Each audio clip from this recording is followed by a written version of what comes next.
to Loom of dreams.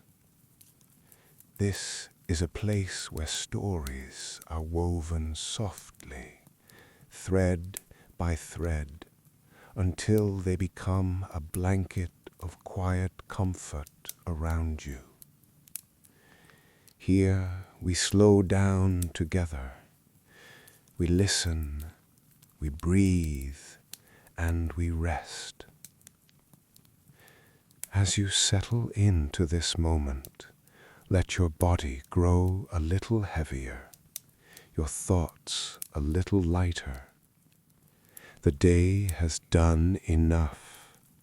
There's nothing left to rush, nothing you need to hold on to, only the gentle rhythm of your breath and the warmth of the evening around you.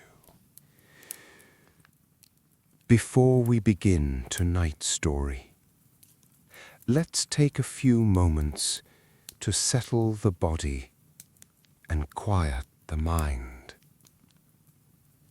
If you'd like, close your eyes now. Let the rest of the world fade a little.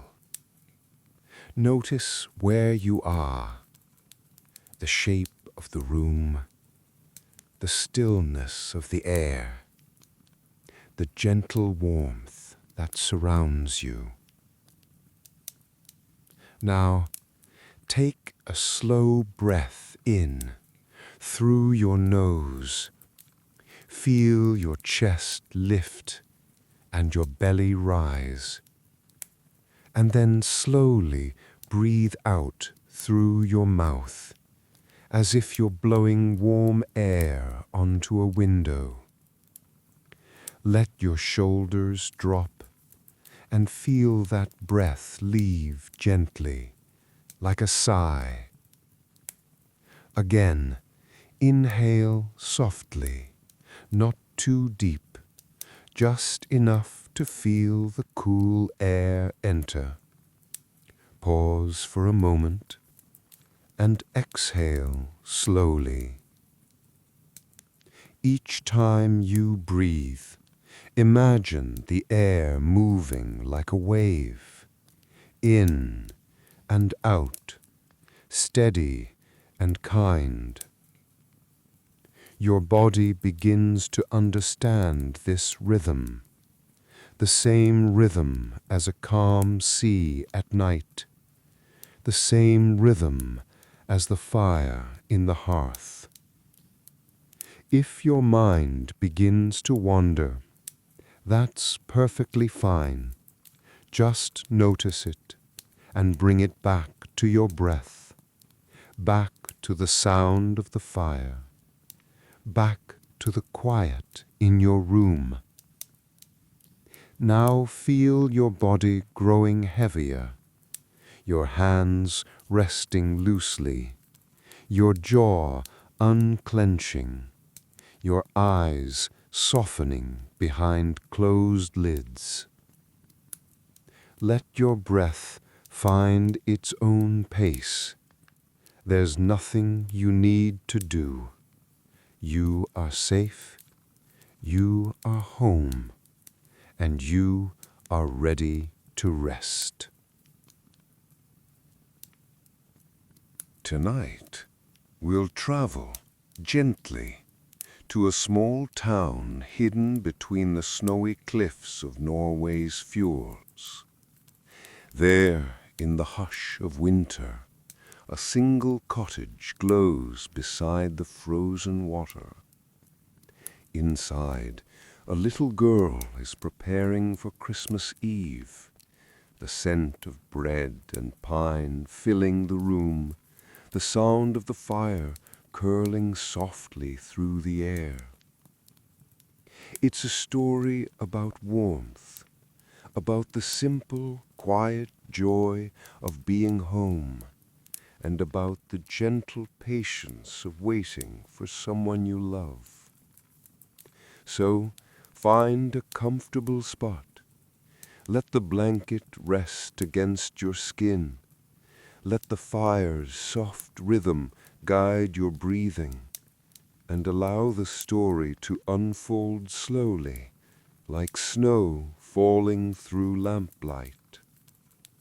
Now, close your eyes if you wish, and drift with me to the quiet edge of the fjord, where Christmas Eve begins. The fire speaks in small orange syllables, a soft crackle here, a gentle pop there, like tiny stars arriving and fading behind the grate. A log settles with a quiet sigh, and the room takes a deeper breath of warmth. The stone around the hearth glows faintly, the light moving like water across the rounded edges. Outside the window, the evening is blue and calm, and snow is falling the way a lullaby falls, slowly, kindly, without anything to prove. The cottage sits part way up the hillside above the fjord, its windows square and clear, its roof carrying a soft, even layer of white. Below, the water lies dark and still, with a rim of early ice along the edges, like pale lace where shore and sea greet one another. Across the fjord, scattered lights appear and disappear in the snowfall, each one a small promise that someone is home.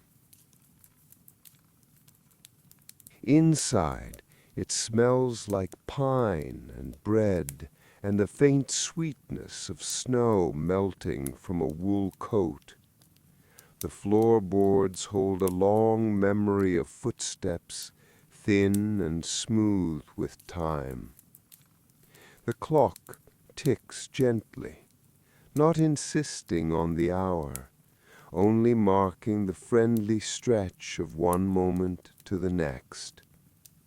And in this easy stretch of time, little Ingrid moves softly about the kitchen. She is no more than 10, warm in a sweater slightly too big, the sleeves turned once at the wrist. Her wool socks slide quietly across the floor. She checks the fire, places a small log on the embers, and watches the flame lean toward it as if greeting an old friend. Then she lifts the lid of a waiting pot, and steam curls upward to meet her face. The scent is round and gentle, dill and cream and butter, and the slow, patient flavor of potatoes becoming soft. "Soon," says her grandmother from the chair by the hearth. Her needles touch and part, weaving a rhythm that has no need to hurry. "Soon," Ingrid repeats with a small smile.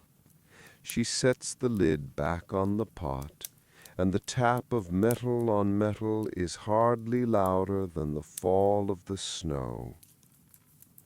Her grandmother, Bestamor, tilts her head and listens, as if the air were telling her a story. "Do you hear the wind?" she asks. "Yes," Ingrid says. "It sounds like someone taking a careful breath." Bestamor nods. "A careful breath," she agrees, "and the fire answering." They listen together for a moment, letting the night arrange itself around the quiet sounds. Ingrid goes to the window. The glass is cool beneath her fingertips. She draws a small heart in the frosting at the corner, and beside it a tiny boat with a single line for a mast. Her father's boat, she thinks, away at sea for many days, longer than usual, but never so long that Christmas Eve should pass without the door opening, without the swirl of cold air, without his laugh, rough with wind and full of warmth. He has a way of stepping into a room as if he had been walking toward it all along. Soon, Bestemor says again, not looking up from her knitting. Soon, Ingrid whispers, and lets the firelight gather in her eyes. On the table, a linen cloth lies like a small snowfield. A bowl of preserved berries glows with red patience. Beside it, a neat row of potatoes waits to be peeled, and a bundle of dill rests on a plate like a small green forest. Ingrid reaches for the knife her mother keeps sharp and kind. She holds the potato steady, and the peels fall in warm spirals, soft as ribbon. They make a whispering sound when they land on the board, and the knife makes a companion whisper when it finds the next curve. The soup on the stove answers with quiet bubbles. A spoon moves around the edges to keep everything company, and when the lid taps with a tiny note of steam, Ingrid feels a glow of certainty that food knows the way home, that warmth knows how to share itself, and that the evening, like the tide, knows the right direction. She rinses the potatoes, slices them into thin half-moons, and watches them slide beneath the surface like small winter moons slipping behind clouds. A breath of butter melts along the side of the pot, and the soup brightens the way a thought brightens a face. Dill arrives next, a handful of green threads that fall like gentle rain. The room fills with the kind of smell that can make a person feel content simply by breathing. Your father always likes it this way, Bestemor says, her voice the softest part of the fire. He says it tastes like the summer fields that remember how to be green in winter. Ingrid smiles, imagining the fields under snow, sleeping but not gone. She adds a small piece of dried fish, the way he taught her, and the soup deepens by one more shade of comfort. Outside, bells ring once, twice, somewhere across the water, not close, not far, just a note of time that belongs to everyone. The sound crosses the fjord and steps lightly onto the hillside, then slips through the window, sits down near the fire and rests with the other quiet sounds. Now the bread. The dough has been resting in its bowl beneath a linen cloth, and when Ingrid lifts the cloth, the dough looks softly awake. Its surface is pale and smooth, like the slope of a drift beyond the door. She dusts the table with flour, and the flour falls in a hush, settling on the wood like a small private snowfall. Her hands press into the dough, down and forward, fold and turn, a motion older than words. The dough sighs very gently when it stretches, and a fine breath of flour rises with each fold. Knead and rest, as the fire makes its steady rhyme, as the clock counts kindly. Bestimore hums, and the hum sounds like a lullaby for bread. When the dough is ready, Ingrid shapes it into a round and sets it into a tin. She scores the top with a quiet pattern, one line, then another, like two paths crossing in a snowy field. The oven door closes with a soft click, and time becomes a warm place to sit. Minutes pass like feathers drifting through a sunbeam. At first, the smell of crust is faint as a thought you cannot quite name. Then it becomes sure of itself, golden, tender, the room's own heartbeat turning sweet. Ingrid settles on the rug near the oven to wait. She leans her back against the wooden cupboard and watches the small shadow of the flame move across the floor. The fire keeps its gentle language.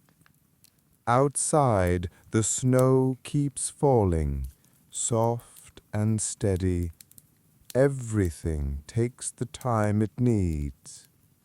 The bread is done when the bottom sounds hollow to her knuckle, a small satisfying note like tapping the door of a friendly house.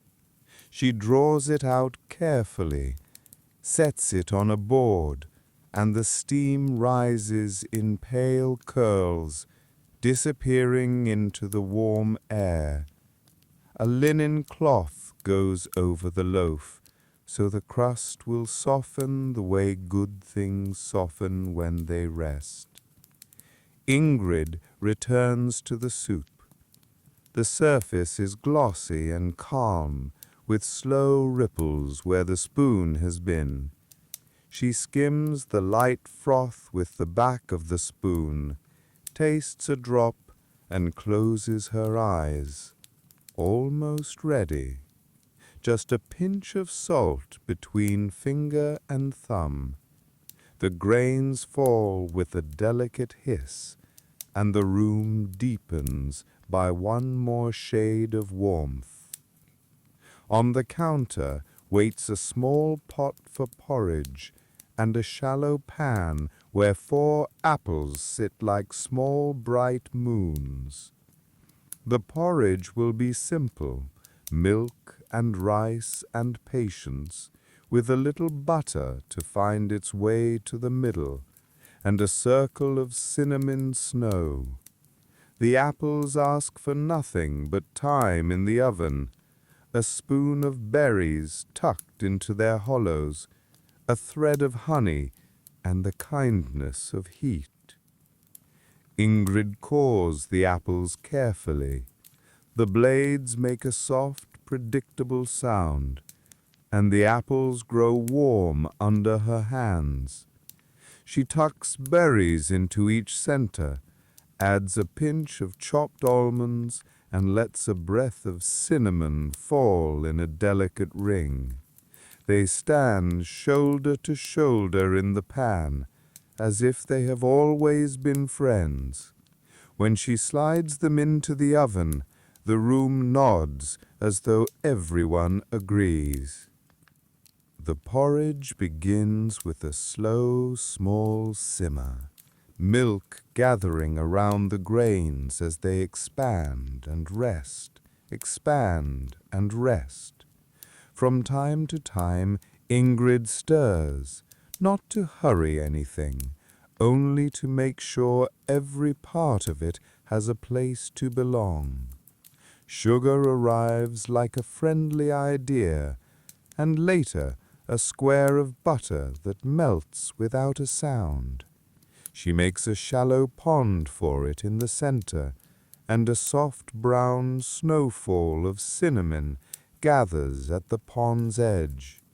The scent is round and familiar, like memory you don't need to explain. Set the table, Bestamore murmurs, and Ingrid is glad to do it. A runner of linen goes down the middle, wrinkled in a kind way. 4 plates find their places, one with a sprig of pine tucked beside the napkin for Mother, one with a folded drawing for Bestamore, one set near the fire for Father so the air will warm it, and one for Ingrid herself, which she straightens twice, not because it needs it, but because it's pleasant to make a small thing right. Candles stand at either end, not tall, not short, the sort that always looks at home. The match strikes once, and the flames rise obediently, as if they had been waiting just behind the air. Light settles on the bread's quiet brown, on the bowl where dill is ready for scattering, on the small dish of salt and the butter that remembers summer fields. The table looks softly complete, as if it had exhaled and found the shape it was meant to hold. Ingrid goes to the window again. Twilight has deepened into blue, and the far shore is a line of faint lamps in a gentle curve. Down at the docks a lantern moves, or perhaps it is the snow playing a trick with light. She rests her hand against the glass and listens, not with her ears only, but the way you listen when you are remembering how someone walks, how their steps sound on a snowy path, how the latch turns when the door opens. "Tell me a story of him," she says to Bestamore, still watching the window. Bestamore smiles without lifting her eyes. "When your father was a boy," she begins, "he used to watch the boats the way some children watch birds. He could tell which one would turn toward the cove before the wind made up its mind. He said the sea speaks if you listen with your whole self." Ingrid thinks of a lantern on dark water, lifting and lowering, like someone breathing in their sleep. She imagines her father listening to the sea, tasting salt on the wind, thinking of home when he feels the oar, thinking of bread when his hands grow warm again, thinking of soup when the lantern touches the dock. The apples in the oven loosen their skins and shine. A little juice gathers at the bottom of the pan, a quiet ruby pool that thickens as the minutes drift by. The porridge rests off the heat, its surface smooth and soft, with the butter pond still glowing at the center. The bread, under its linen cover, makes an almost silent sound as the crust yields, a hush like a page turning. Down the hillside, snow compresses under steady footsteps, not fast, not slow, simply the pace of someone who knows where he is going. The latch at the gate gives a friendly click. The step-boards on the porch speak once, then again. The door opens, and the room inhales a breath of cold, the cheerful kind that makes the fire eager to show its warmth. He stands in the doorway dusted with snow. His beard carries the fine glitter of the evening. He finds Bestamore, then the table, then Ingrid. No one speaks at first. They don't need to. She reaches him in 3 small steps and he laughs softly, the sound like a log settling in the hearth. "Hello, my little chef," he says, as if he has said it every day of his life. "Is there room for one more at the table?" "There is always is," Bestamore replies, her voice rich with 100 quiet winters. He hangs his coat by the fire. The snow on the wool becomes drops, and then becomes air. He kneels to warm his hands, palms open to the glow, as if greeting it.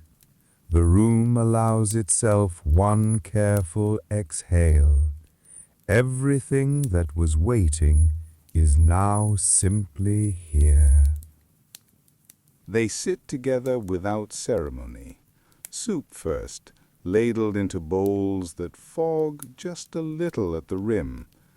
Dill falls like green confetti, and the first spoonful is the sound of a small sigh. They eat slowly, because there is no other way to eat on such a night. The bread breaks with a tender crackle, and butter meets it as if the two have known one another all their lives. Porridge follows, with its golden pond of butter at the center and cinnamon drifting like a soft brown halo. The apples arrive last, glossy and calm, with a spoon of ruby juice from the pan. They speak quietly, not about the sea, which can tell its own stories to anyone who listens, but about the small particulars of this room, this evening. How the bread rose near the hearth, how the porridge kept to the middle of the pot, how the apples lean toward one another in the heat. They talk the way people talk when all the important things are already understood. Ingrid asks her father about the sky. "Was it clear?" she says. "Clear enough," he replies. "Sometimes the stars were bright, and sometimes they were behind a veil, but I could feel them all the same.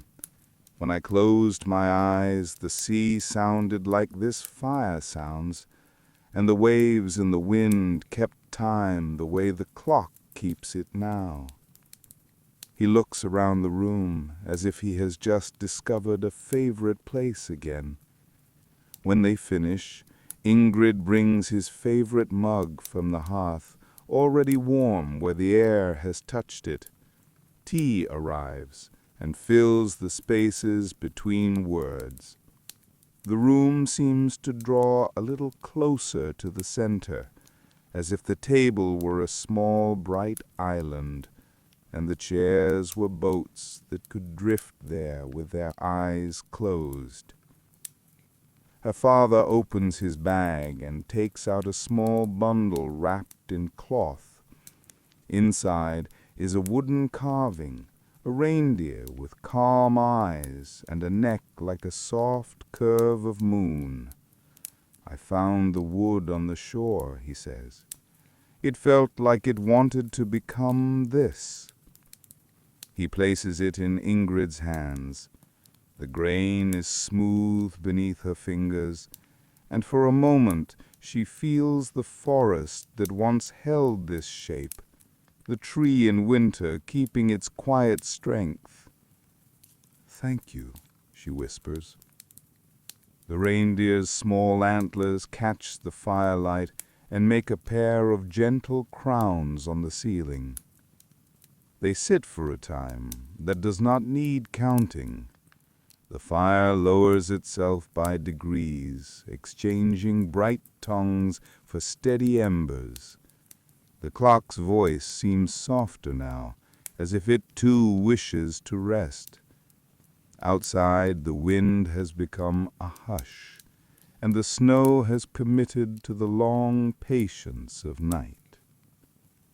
After tidying the dishes and lowering the lamp wicks, Ingrid slips down the short hallway to her small room. The floorboards under her feet give a gentle creak, familiar and kind. Her room waits with quiet patience, the walls pale like cream, the corners touched with shadows of gold from the fading firelight. On one wall hangs a string of seashells her father once gathered from the coast.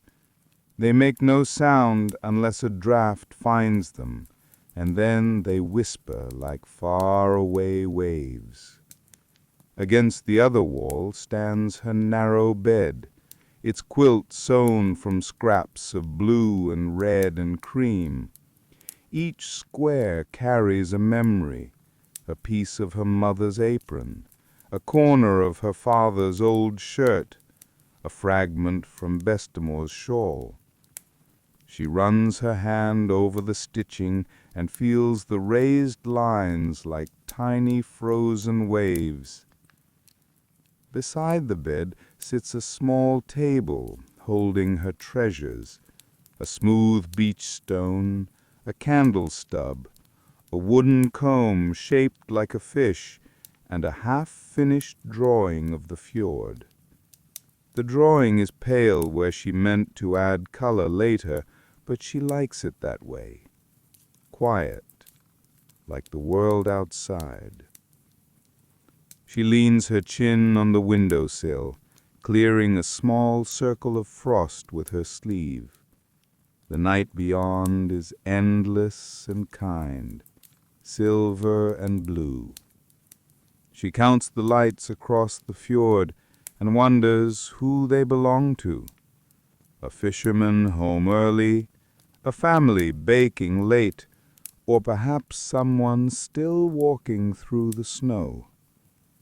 On a shelf rest a few worn books and a notebook in which she once wrote, "When it snows, the world sounds like someone thinking kind thoughts."